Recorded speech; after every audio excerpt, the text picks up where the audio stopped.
I want to thank our sponsor, Planet Ford. Planet Ford has always been a proud supporter of law enforcement in the community, providing customer service and fleet management, sales, and service. If you're looking for that personal quality service, contact Planet Ford in Spring or online at planetford.com.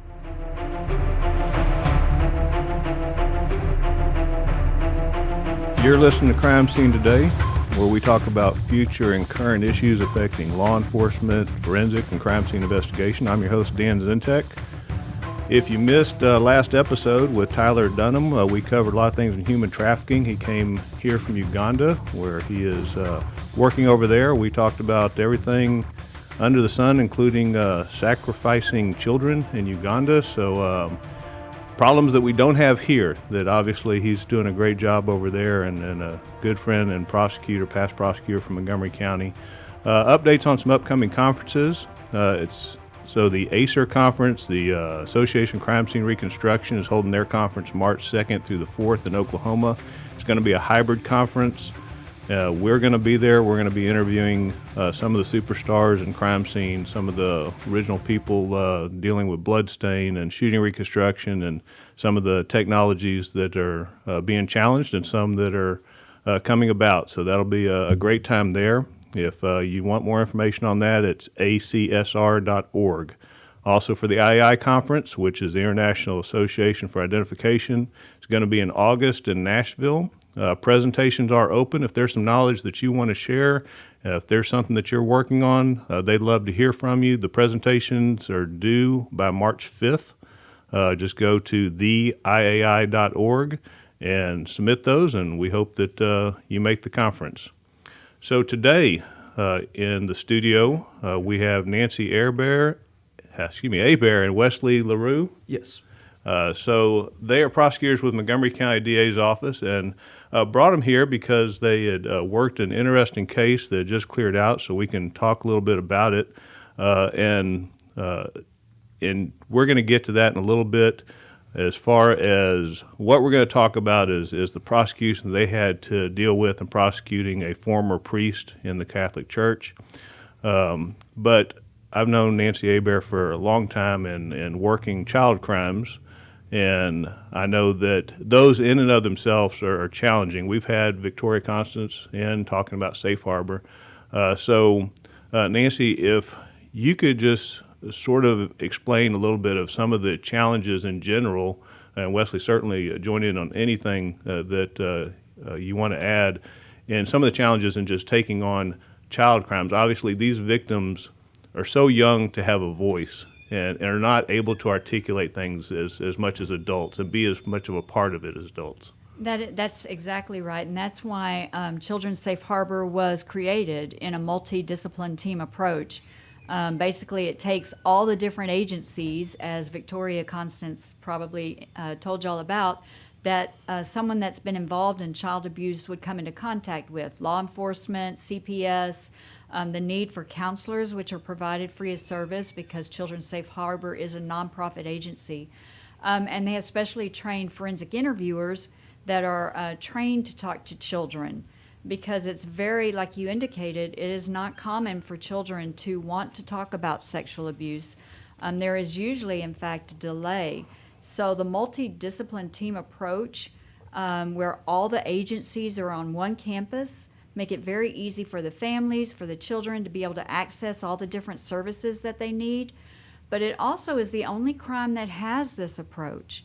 And the reason for that is because of what you alluded to, the difficulties in prosecuting these type of crimes involving children. Children don't want to talk about personal, intimate matters of sexual relations and what happened to them. A lot of them don't even understand. Right, they shouldn't know those answers at that time. Yeah, and then the older ones, even though at school they may talk a lot freely, or very freely with their friends about sex, that is not something they want to discuss in front of a room full of strangers.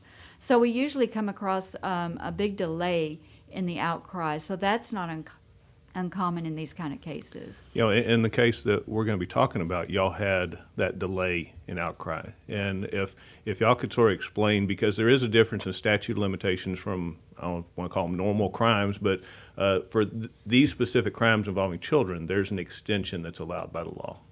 There's a statute of limitations, like you said, that says after a certain amount of period the child, regardless of the fact that they want to now prosecute, is no longer able to prosecute. And so the statute of limitations back when this would have happened in the 1996 to 2001 time frame would have been 10 years plus 18. 10 plus 18 plus 10. So when they reach their 18th birthday, then the statute of limitations was 10 years. So by the time someone is 28 years old, they would no longer be allowed to prosecute. But the statute did change, and when it changed, it would grandfather in.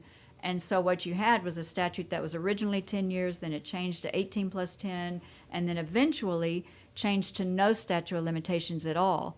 And so there is a big gap in the amount of whether or not something can be prosecuted or not that has to be looked into. And we'll talk about in a minute how we found out about this particular case and the math that was involved in trying to determine whether or not we could prosecute. But I know another part or difficulty with these kind of cases is people under the misunderstanding about where the danger is. Right. And, you know, these cases are different in their investigation, and that's why we have the MDT approach, because with the delayed outcry, it's not like you see on television where these cases are always solved by DNA or, you know, what people would consider their physical evidence. Right. Because of that delay, you rely heavily on the different, you know, statements that you get, and it's very witness intensive for these cases. Sort of the back history and looking into the behaviors that was going on then, what's surrounding it. I mean, obviously we don't have DNA 10 years later. We don't have bite marks, a lot of all the many things that we may get in other crimes. Right. And like you talked about in your introduction here, you know, the type of perpetrator that you're looking at is important. Growing up, we heard a lot of talk about stranger danger, but the reality is that well more than 90% of the perpetrators who molest children are either family members or people who are in positions of trust and authority over them, such as in this case being a priest or being a coach or teacher. People who... Right, they're not the strangers that we warned them about. Exactly. Right? These are the people that should be caring for our children, and our children should be able to trust, but they're abusing that trust. And I think you made a point then, and certainly want to cover as far as, I mean, we're going to be talking about challenges in prosecuting a priest, you know, involved in the Catholic Church or just in the church in general. And it's something to certainly bring forward is that when we talk about teachers, and we talk about coaches, and we talk about priests, religious people, Boy Scout leaders, these type of things, they're a small percentage. Even though the jokes are out there, right? We joke about the pedophiles being priests, the pedophiles being Boy Scout leaders. It's extremely small percentage, and normally it's the fact that they seeked that position for this purpose, to find children, to get around children, and that type of thing. But as a whole, the Catholic Church, the Boy Scouts, the teachers that are out there are there to do what those organizations were intended for. Right. You have to remove the institution from the individual perpetrator and keep your focus on that person and not prosecuting an organization as a whole. Right. So to sort of start out with this case, I mean, obviously, you know, how did it come about? I mean, who originally got this information? What brought it to law enforcement's attention? So we had it was a walk-in. Yeah, it was a walk-in, basically. One of the victims walked in and wanted to file a report. Okay. And it was with Conroe Police Department. And so they walked in, they wanted to file a report, and they start talking about a crime that happened over 20 years ago. Right. And the immediate reaction was that there's nothing there. I'm sorry, it's too late. Sure. But that patrol person, at least they took the time to say, well, you know what? I know the statute of limitations may be changed. You know, I know this was a long time ago. Let me check with the DA's office. And so I got a call. And the call was, look, this happened back in long time ago, yeah, right? long time ago. Is there anything we can do on this? Anything we can do, or is this just something I need to just take the report and move on? Right. And I said, no, take the report, get it to the detective. It ended up with Detective Joe McGrew. get it to him, because I worked with him. We were all, in the same building at Safe Harbor. And he'll bring it to me, and we'll talk about it, and we'll do the math, and we'll see if we can make it work. Right. And so we got the facts from, McGrew got the facts, and we went through the different math elements of when the last time something happened, the date of birth, and the type of offense, went through the statutes to see when they had changed, and determined, yes, indeed, it can still be prosecuted. And so that's why it's so important for the law enforcement patrol officer that actually called in and inquired and didn't just write it off. Well, and you bring up 2 points, and I know that we deal with it a lot more in cold case, but when the crime occurs, you're having to go back to what laws were in effect at the time that happened. It's not that we can use today's laws for whatever happened back then, unless there's something that retroacts or whatever. Right, and that's exactly right. And that's what this statute does have, is it has the ability to be retroactive and to pull someone in. And it's a whole math process. I mean, like, you should see the board I have to do. It's like I get a calculator and everything. I want to make sure I do it right. Like and I have the algebra statutes involved and stuff? Is this things Yeah, that you said you'd never use, now you're using? Right. All that stuff that I complained of in 8th grade. Yeah. And so it was, you want to make sure you do it right before you say, yes, we can do this, and get everybody's hopes up. You want to make sure you've done it right. But there's a great importance in that, and that is very rarely when we find a trusted individual, whether it's a coach, a teacher, or a priest, whatever it may be, that it's only one victim, right? Right. It's so rare that it's just that one time, right? That and usually it's a common thing in law enforcement that we're putting out, and we don't know. I mean, it's literally throwing a net out, going, here's the guy. This is who we're looking at. He's been involved in coaching. He's been involved in teaching. He's been involved in this in these areas. If there's anybody out there, please come forward, right? I mean, and so even if someone comes in and says this occurred 20 years ago, we still really want to know who this is, because if they're still available, and making themselves available around children. Absolutely, because even like you said, if we can't prosecute that one case, law enforcement now, the person is in their radar, and we can look at where they are now. Are they still around children, and maybe find out whether or not they have any other access. And that's actually what happened in this case. Is after we made the arrest of La Rosa, we had additional victims come forward. And so that's a perfect example of what happened here is, we found that throughout his life as a priest, he had access to children, and we started hearing a lot of stories about other people who were either victims or who were concerned about behavior they saw about him. So now, and obviously, I mean, not to get too far ahead of things that y'all found, I mean, were there things, and I know we talked a little bit before the show, were there things that he was involved in prior to being a priest that would have involved children, that would have had him around, or was that sort of the first thing y'all found was that? So the first thing that we kind of discovered was that during seminary, before he was ordained as a priest, when he was trying to get ordained, it was notated in a lot of records that he liked the youth groups, that he would not do his other responsibilities because he preferred to be hanging around the youth groups and be with them. And so that was one of the first red flags that we did see, looking back, that he did have that propensity to be around the youth a majority of the time. So this person's come in, and we found out, yep, we can move forward. Yeah. What's next? Well, and actually 2 days later, another victim came in, did not know about they the didn't first. Know each other? Did not know each other. That was our first thing, right? Did these people know each other? Right. But it just so happened that one of the victims had heard something in the news that had been about, they saw the, basically the archdiocese, what was he, the Cardinal DiNardo. Cardinal DiNardo. Heard something with him on the TV or something like that, and was upset that they didn't feel like he had handled their case appropriately. So they came forward, and they did not know the other victims. So the very first question we had is, do these two victims even know each other? Yeah, it was so close together, certainly. And they did not. And then so we began, once we found out they did not know each other, we realized that both of them could still prosecute. Then we started developing a strategy, like a game plan, like how are we going to find out about what happened 20 years ago. Right, that's a long time, and obviously parishioners change, and it was he had changed. Obviously, he was these occurred here in Montgomery County, if I'm correct, and Yes. then but he had since moved, and obviously you have parishioners that move. I mean, how do you go back to locating people that went to a church 20 years ago? Well, we Yeah. we talked to the victims, and of course they were kids at the time, and so their memories were not very specific.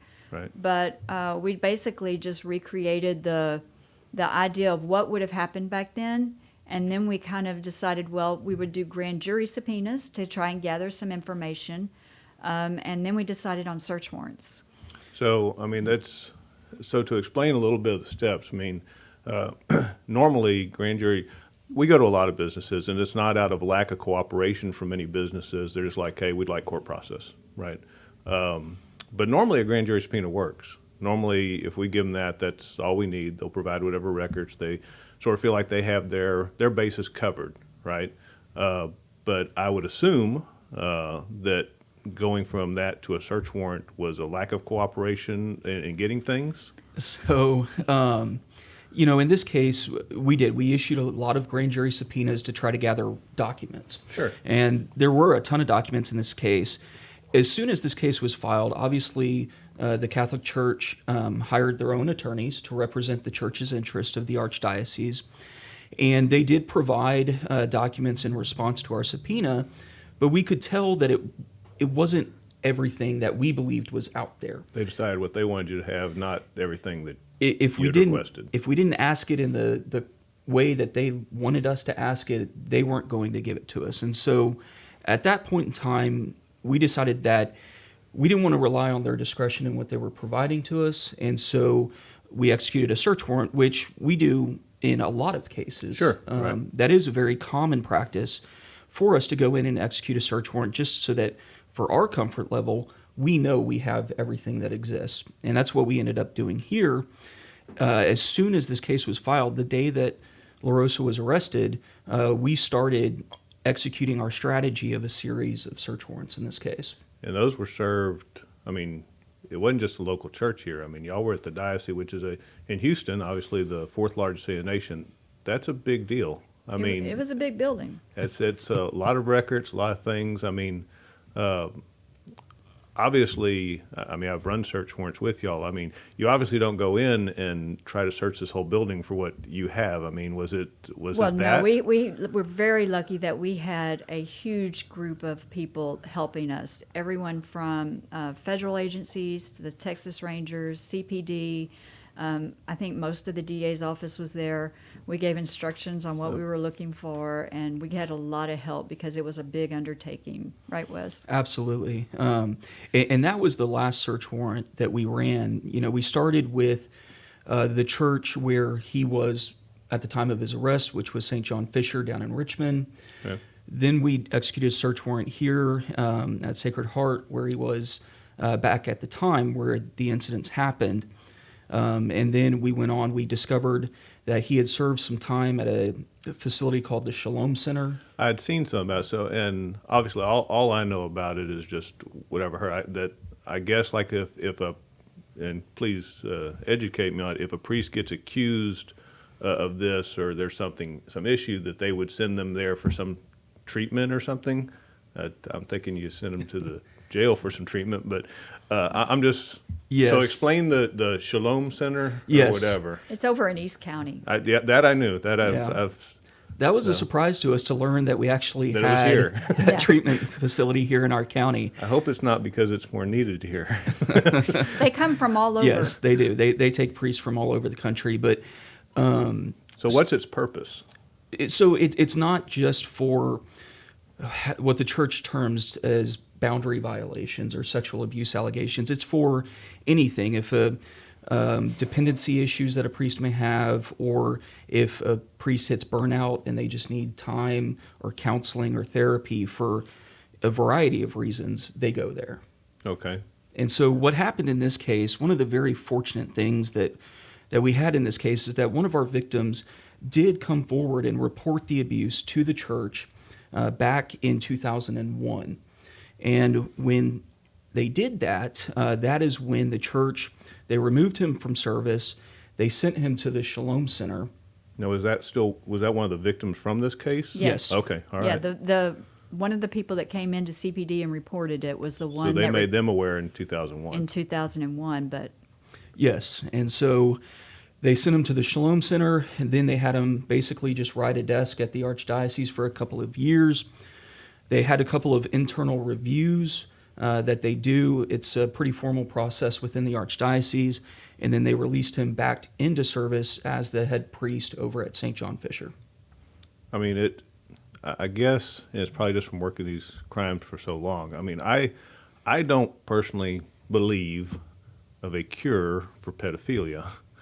I as far as going to counselor, and my belief on that is just based on, from the cases I've worked, it appears to be a sexual preference. They have a sexual preference for an age and these type of things that doesn't really change or go away. I don't, and so it's concerning, I guess, that you send for, whether it's the Shalom Center or we send somebody to counseling or whatever, that somehow we believe that's going to cure from future things. I don't think cure is what they're hoping for. I think they're hoping to re-educate, look for triggers, and when you see the trigger, to back off or remove yourself from that temptation, basically, is what I think their end goal is when they're trying to do this type of rehabilitation. Yeah, no, I would believe that. I just don't think you should have to teach someone not to be sexually attracted to a child, but then that's just a different roll of thought. So, Well, I think most of the studies and statistics out there would support what you're saying, that it's not necessary. It's not going to be a cure.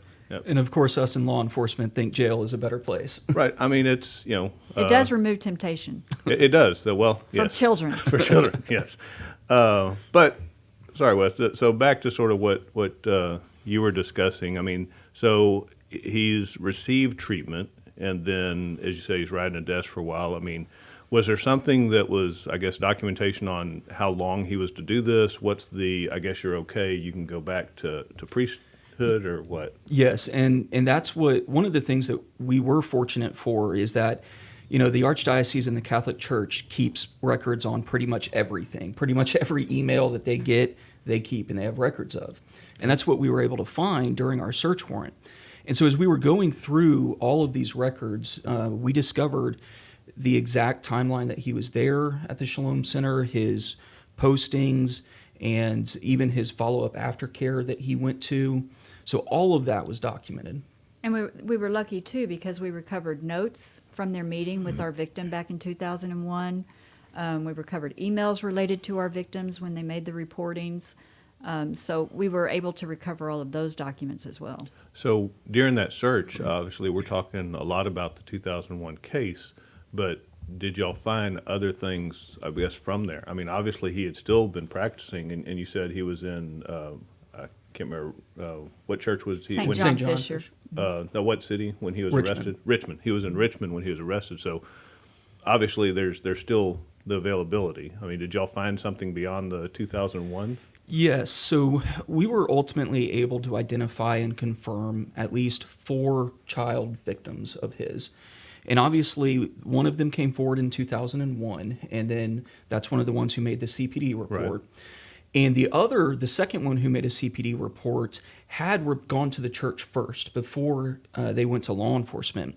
And so in the months leading up to them filing the CPD report, they were in communications with the church because they were at a time in their life where they wanted the church to provide counseling for them, and they had left the Catholic Church and they wanted to get back in Sure. with the church. And so we found a lot of documentation of conversations that happened with him in the months leading up to the arrest. Yeah, it's you bring up a point as far as and we already talked about earlier, the difference between the entity of the church and the prayer. But the problem is, so many times those cannot be separated by the victim. Meaning that how it hurts them later in life is, they're not doing normal things such as going to church and enjoying those things with other people. And when other people speak of those things, it's attached to this. right? Yeah, and that's the biggest problem with these kind of child cases anyway. I mean, you've got that abuse of trust, that loss of trust between a child, a parent, a child, an uncle, a child, a coach, or a teacher. But then you add on the element of a religious figure, somebody that they look up to, and that is just an extra component that really affects their faith. And so it's really a dramatic event for them in their upbringing of their own children, and in their daily lives that they struggle with as they get older. Well, I mean, pretty much it doesn't matter what religion that you have.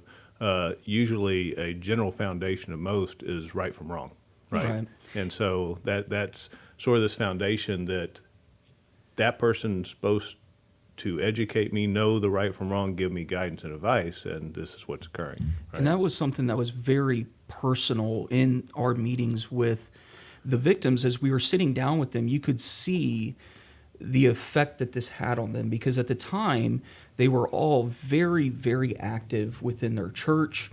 A couple of them wanted to be priests themselves, and all of them were very close to La Rosa. La Rosa groomed them, and was a very important figure in their life. And when he violated that trust, they had a crisis of faith.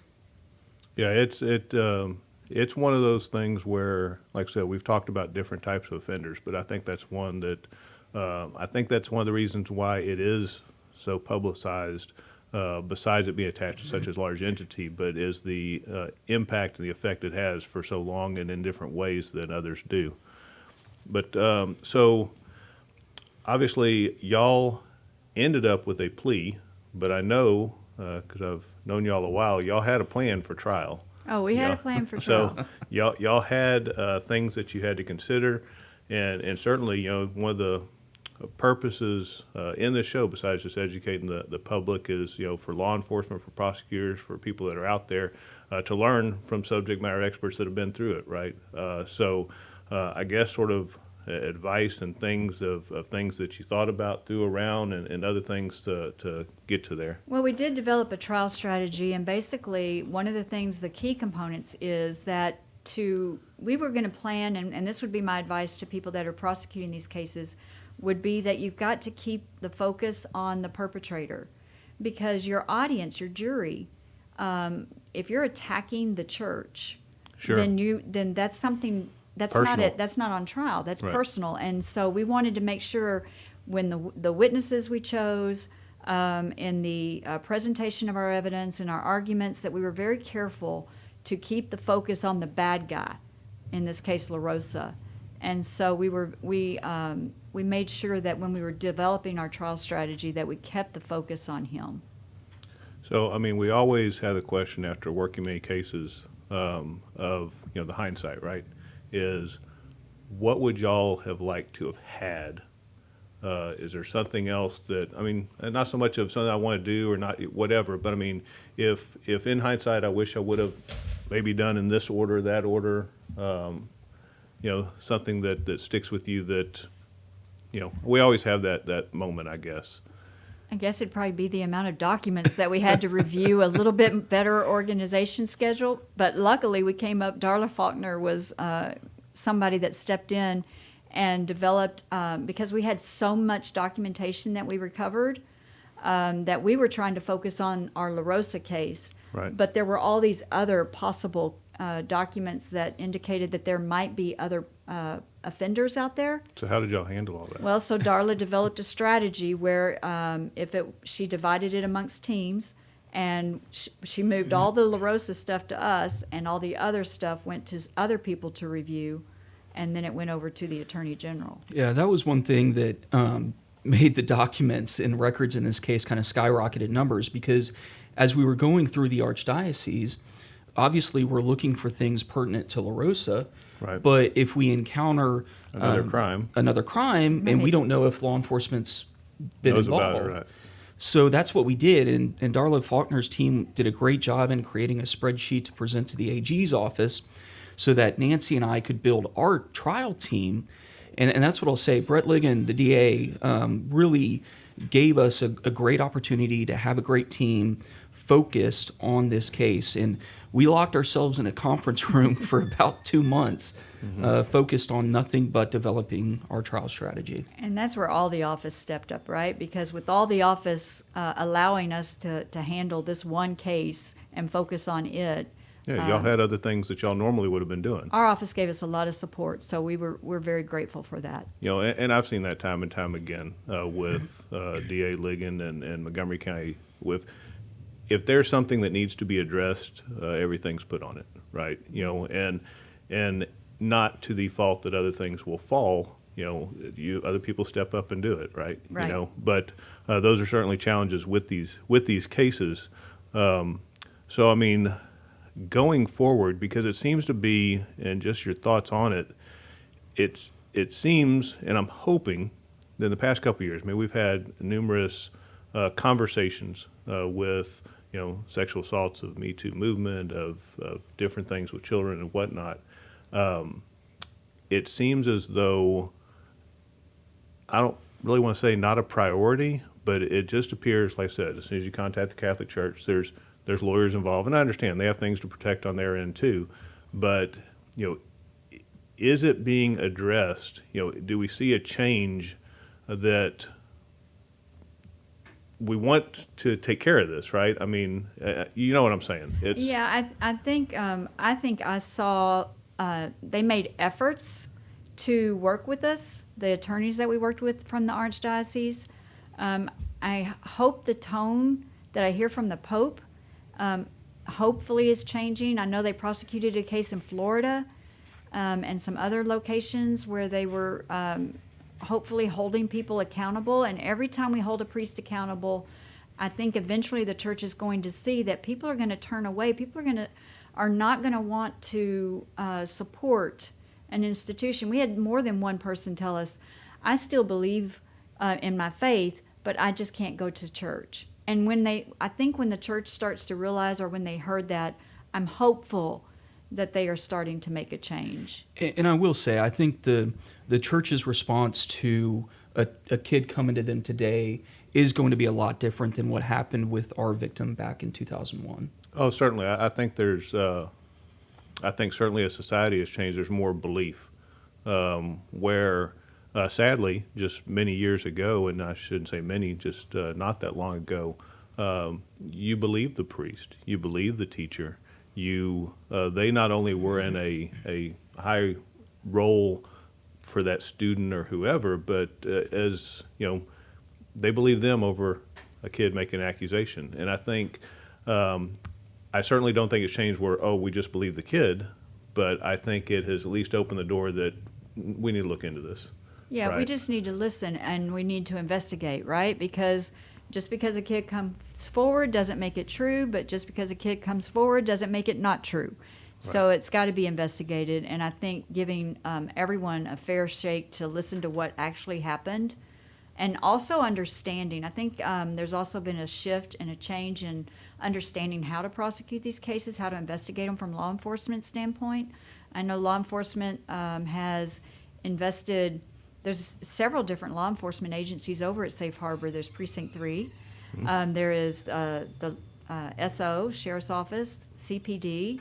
And the reason for them all being there is a recognition that these cases take a certain amount of time, obviously, to investigate them properly, but also to understand that the children aren't going to just come running forward and tell everything that happened. Well, and I think that's another part that we certainly have had in training over the past years is in the past, you had patrol officers that tried interviewing these kids, right? I mean, we didn't do forensic interviews. It was, you had patrol officer of all shapes and size and gruff or gentle personalities or whatever, asking this child what happened to them, right?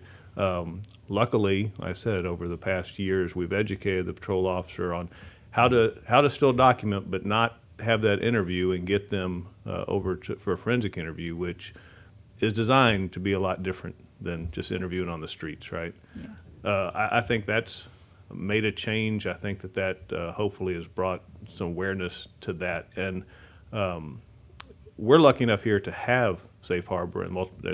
I don't know what other agencies do. I mean, I know there's many around the country, but the Yeah. rural areas certainly don't have this. Well, they have access to an MDT program. There's 60, I think there's 66 now in Texas, different CACs, Children Advocacy Centers, all over the state of Texas. But many of them in the rural areas, they do have to support multiple counties, and they don't have everyone on site.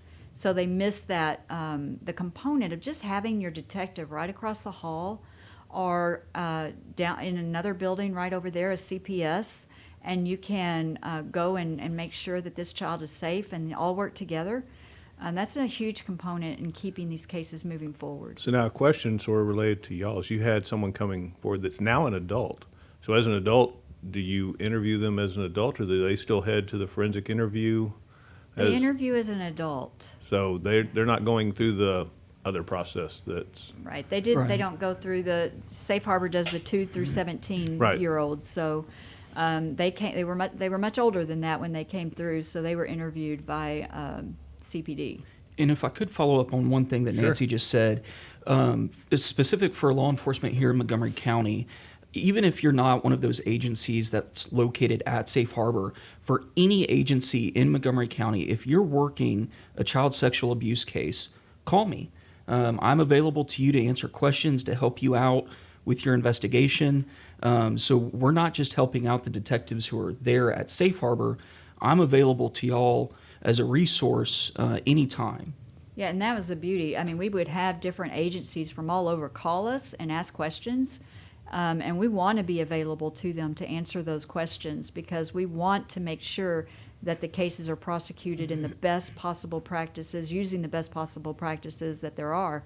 And we would love all the agencies to be housed at Safe Harbor. And they are we would working, like that big of a building, and we're they- working on it. They are but, working on the big building, and so the more the merrier, except one day we would like to be put out of business. That would be Right. cool too. Yeah, I don't see that happening. I sort of go back to my original thing, but Right. yeah, we're not going out of business anytime soon. But the Safe Harbor has been great for the community and the people going there, and all it's provide. The other thing that it brings is the education from just like y'all in doing this. If someone were to have another case that involved the Catholic Church, then by all means, y'all are now the experts in this area of having gone through that process of at least knowing what you're about to face or what you may have to do. You know, I remember us using very similar with, we had our national case with the kidnapping and murder of the mother and whatever, and we knew that most likely they were going to be claiming some type of mental illness, this, that, and other. And Ligon had called down to Harris County on what defenses were used in those cases down there, in a national case down there. So we already knew when we brought them in the interview room, this is what we're dealing with, right? And speaking of, so I mean, did La Rosa ever talk to y'all? He lawyer up, never said a word. Yeah, no, there was no interview. And if you are going to prosecute a case involving a Catholic priest, please reach out to us, because that's what we did when we first got the case. Neither Nancy or I are Catholic, and so in order to understand a lot of what was taking place behind the scenes, Sure. we had to learn about the church and the organizational structure and their protocol for investigating these allegations, and so it was a huge learning curve for us. Yeah, I mean, there's obviously, as you said, there's an organizational ladder. There's people that are in charge more than others. And by all means, what they say goes. And it's certainly unlike. And as you say, you're taking on a whole different type of environment versus we have so many like non-denominational churches out now, right? And it's just a pastor. They're usually a single entity of themselves, Yes. right? Mm-hmm. And that is not the Catholic Church. I mean, obviously, you have the Pope all the way down, Vatican City and everything, to... There's a hierarchy, yeah. That obviously, and it also expresses their interest, right? Meaning that to try to protect from that false allegation, maybe in the past may have been too strong protecting it, thinking it was false, and not looking in. And as I said, I do believe that that's changed more, and hopefully, as you said, more times than not that this happens. We hope that ideas change, and I think you're right. I think one of the things that really makes that change is, well, the parishioners. I mean, that's no matter what your hierarchy is, that's who you're serving. It's just like us. We serve the public. Our society. We are working for them, and it is them who tells us what's important in this area. And certainly in this area, it is child crimes. It always is about the children and stuff. So, what do y'all think as far as safe harbor? We can grow safe harbor, which we'd love to do. What other resources do you think would help, and not just in the priest or whatever, just in child crimes as far as helping with those things? Well, I mean, all right, so obviously, like I said, Safe Harbor is a nonprofit, so they are as volunteer opportunities that they use when children come in and children have an interview. Well, the children go back to the interview room with the forensic interviewer, and then they usually have a volunteer sit with the mom or the caregiver who's very upset, right, having to be there. And then the staff will need to talk to the mom, or the detective will need to talk to the mom. Well, the volunteer will just sit and play with the children to keep them distracted so that the mom can go and talk to the detective or whomever they need to, CPS worker or whomever they need to. So volunteering is always an option. They always accept donations. Victoria did not know I was going to say that. And then I didn't either. But then... But I would think just constantly educating teachers, students, your own children, educating yourself, knowing that the person that is the perpetrator, just because they're nice to kids doesn't make them a pedophile, right? Right. It's really all about what's in their heart. So I had an expert many times say this. Look, if I give my nephew a toy, right, it could be just me giving a nephew a toy that I love. But if I'm giving that toy to the nephew in hopes of gaining access and trust so that I can abuse them, then that's something different. So I think it's just being aware that when you do take your child to an environment, such as being coached or to the church, we want to trust these people, but it's very important that we keep eyes on our children. Yeah, I can't tell you how many cases we've had where and certainly with so many busy schedules, and anyone who has kids, that, yes, you getting them there and being there and leave, I mean, it's hours out of your week if they want to participate. And it's so much easier just to kick them out the car, I'll be back in an hour and I got things to do, and that's just not the best advice. I mean, if many of these perpetrators go off of the comfort that you'll do that you'll leave them alone, and that they can manipulate and groom them. But if you're there, they are way less likely to interact with your child.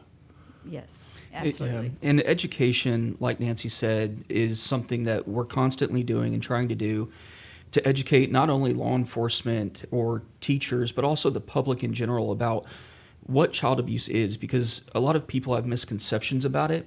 And so a lot of people don't understand a tentative disclosure or why a child might, equivocate or test the waters when they first outcry.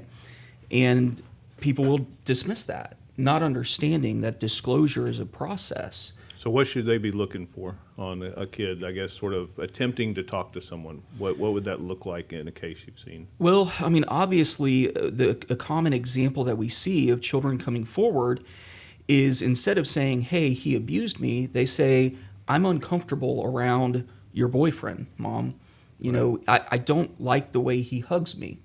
That's a child testing the waters to see how you are going to respond to that and see if they're in a safe place to say, he's touching me inappropriately. Right. Yeah, I mean, they'll even say, he keeps touching me. And then the mom would say something like, oh, well, he's just playing. And then the child at that point feels dismissed, right? So, like, I can't tell you more. Yeah, I can't trust mom to tell. And so it's looking for those type of phrases.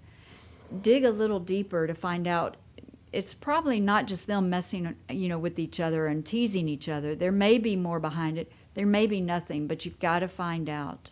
So what are common changes in behavior that y'all have seen? It depends on the child. Some children, because it's an issue of control. So when something like that happens to them, they're kind of taken or lose some of the control over themselves. Some children gain control back by trying to excel. So we will see grades go up or grades maintain the same, and then because that's something they can control. Right. But a lot of times what we'll see is obviously a child that mulls on what happened to them, and then they internalize it. So it really does depend on the child. And when they internalize it, grades may start to drop. They may start avoiding the perpetrator, or that you may still see them run up and hug the perpetrator. Because they want to act like nothing's going on because they're too embarrassed for anyone to find out. So unfortunately, it's really just too difficult. And that's one of the reasons why this crime is so hard to prosecute, why we all come together to try to work through these cases in an effort to give these children a voice. Yeah, I mean, the signs would be difficult because, I mean, it's many of the things you're describing, that's a teenager. Right. Okay? I mean, it's because they're just taking on normal things in school that they're upset about, or someone said something, or someone's not hanging out with me. So there's this normal up and down roller coaster. I mean, that's also when they're going through all these changes in hormones and whatnot that, I mean, they're just moody to begin with and trying to pick out, are they moody because they're a normal teenager, or is something actually going on with them? I would tell you that if your kid is wearing a hoodie in the summer, Yeah. Make sure you see them without that hoodie on. That would be because good, yeah. sometimes we find that the first time anybody's really looked at these kids without that hoodie on in the middle of the summer is when they go to have a medical exam after an allegation, and then that's the first time we see cut marks. Yeah. And that's a way that they will deal with self-harm, will deal with what has happened to them. Yeah, a lot of times it depends just on the age of the child. If you do have the teenager who it looks like is isolating when they used to be very, popular, and, if they're no longer doing that, or if, like Nancy said, self-harm is a huge red flag. For the younger kids, it can be, for the little ones, it can be regression in bedwetting or, potty training, things like that, that you can look out for. Yeah, they've already finished potty training. They were great, and now all of a sudden they're going back. 6-year-old is wetting themselves at the school. Why is that happening? And the experts will tell you it's an issue of control. They just want to hold that area. They don't want to touch that area. They don't, they just want to hold on to that, control that area until they can't. And so that's something you can look for. Of course, all of this could be something else, and that's the difficulty in these cases is you've got to dig deeper, which is why the investigations have to be so thorough.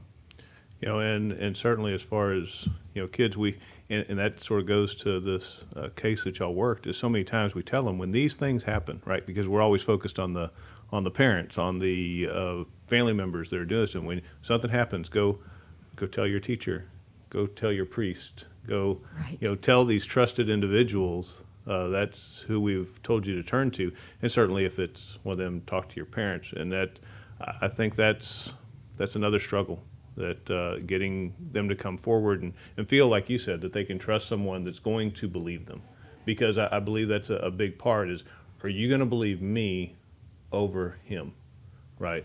And most parents, hopefully, will, but they're so scared of that conversation because in part of the grooming, these people tell them, don't tell. Right. They're not going Right. to believe you. This is going to happen to you. That's going to happen to you. Yeah, you're going to be taken away by CPS, or I'm going to be put in jail, and your mom's going to get deported, something like that, where they've scared them into being silent. Sometimes they just silence them with love. Right.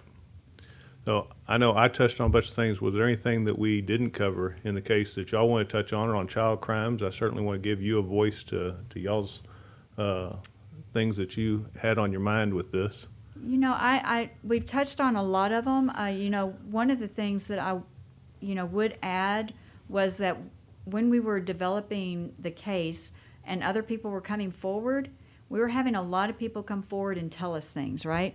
Everybody had heard so-and-so had been abused at the church. Oh, I think they were always chummy with that guy. Yeah. And they were, and then we hunted down and talked to a lot of people. We divided into teams and we searched out and all the way from Fort Bend County down into Galveston County and Harris County and up here, and talked to these people, because you can't just You don't want to assume. dismiss it. Right. You can't just assume that the rumor is true or that it's false. So we talked to them, and many times the rumors had turned into a little bit of the telephone game, right, where it had ended up being much more was thought to have happened than either the person was willing to admit. Some of them flat out denied and said nothing had ever happened, right? I don't even know what you're talking about. And then a Right. lot of the people you talk to, when you go and talk to them, they're going to say, oh, he was the best guy ever, and we couldn't have had a Hispanic ministry without him. So, of course, you have to turn all that information over to the other side. Right, sure. Because you've talked to those witnesses. But it was just tracking down and making sure you had an accurate story was really important when we were trying to develop our trial strategy. And in this particular case, I thought one thing that was interesting is you mentioned earlier that they have a preference, and usually that's true. They usually kind of get stuck in that one age group, and we find that most of their victims are in that age group. But we actually had 2 adult victims that came forward that were abused by La Rosa years later. And so that was just kind of a moment of opportunity. So he kind of went all over. He didn't have a gender preference. We had boys, we had girls, we had adults, adult women, adult men. So it was really just Across all the over the board. board for him. Which is unusual. Very unusual for these kind of cases. Yeah, I think at the end of the day, our witness list or list of people that we talked to was well over 100 people that we had ended up tracking down. I want to thank our trial team, our investigators, Gail Eccles and Dennis Ward.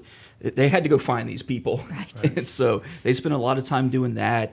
And then Tempe Calhoun was our records management person who helped us organize tens of thousands of Sounds like pages they were of very documents. busy. Yes, we all were. And then also, so she was instrumental in that.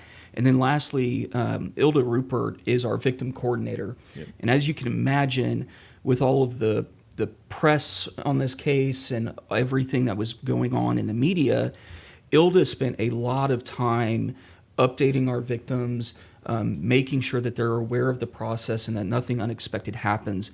We really did have a great team on this case, and we left no stone unturned.